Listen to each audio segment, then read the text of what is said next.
ஓம் ஸ்ரீ குருபியோ நமக. இன்னைக்கு திருக்கோளூர் பெண் பிள்ளை ரகசியத்துல 5வது வார்த்தையை பார்க்கலாம். இதுக்குரிய கதை என்ன அப்படின்னா, பிணம் எழுப்பி விட்டேனோ தொண்டைமானை போலே. அதாவது தொண்டை மண்டலத்துல தொண்டைமான் ஒரு அரசன் இருந்தான். அவன் திருமலை திருப்பதி அந்த வேங்கடவ பெருமாள் மேல ரொம்ப அன்பு கொண்டிருந்தான். அதனால அவரும் இவன் மேல ரொம்ப அருளை பொழிஞ்சுக்கிட்டே இருந்தாரு. இதை திருமங்கையாழ்வார் தன்னோட திருமொழியில 2 இடத்துல குறிப்பிட்டிருக்காரு. அவர் வம்சத்துல வந்தவன் தான் தொண்டையர்கோன் அப்படின்னு இன்னொரு மன்னன்.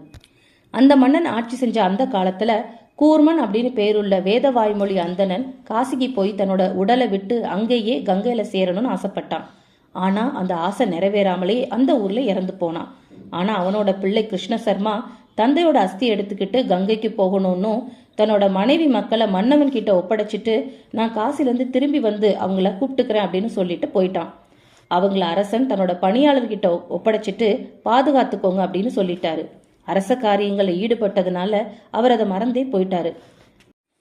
அந்த பணியாளர்கள் அந்த பெண் பிள்ளையையும் மக்களையும் சரியானபடி கவனிக்காதனால அவங்க பசிப்பினியில இறந்து போயிட்டாங்க.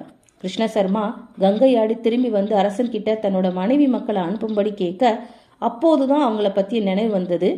அந்த புறத்துக்கு போய் பார்க்கும்போது இறந்து பிணமா கிடந்தது பார்த்து இவர், அதாவது இந்த அரசன், அதிர்ச்சியும் வருத்தமும் அடைஞ்சாரு. திருவேங்கடவனையே புகழாக நம்பி அந்த அந்தனிடம் கிட்ட அவர் என்ன சொன்னார் அப்படின்னா, இவங்க, அதாவது உன்னோட மனைவியும் மக்களும் திருவேங்கடம் போயிருக்காங்க, அவங்க வந்ததும் உம்மை அழைத்து உன்கிட்ட வந்து ஒப்படைக்கிறேன் அப்படின்னு சொன்னாரு. இதுக்கு நடுவுல திருவேங்கடவன் சந்நிதிக்கும் அரசனோட மாளிகைக்கும் ஒரு சுரங்கப்பாதை இருக்கு.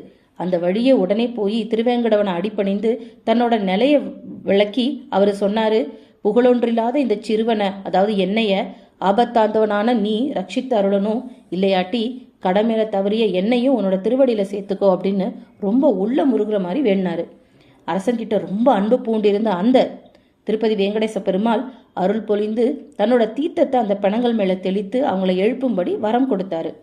இறையொல்ல நினைச்சு உருகிய அந்த அரசன் அப்படியே செஞ்சு அந்த பிணங்களை உயிர்ப்பித்து அப்பெண்ணையும் மக்களையும் கூட நிறைய பொருள்களையும் கொடுத்து அந்த அந்தணன் கூட அனுப்பி வச்சாரு.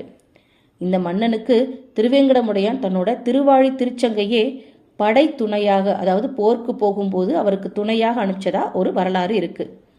இந்த சரித்திரம் வேங்கடாச்சல மகாத்மியத்துல சொல்லப்பட்டிருக்கு. அதாவது திருவேங்கட பெருமாளுக்கு அதுக்கப்புறம் அந்த திருச்சங்கும் திருவாழியும் கொடுத்தது ஸ்ரீமத் ராமானுஜர் அப்படின்னு சொல்லப்படுது.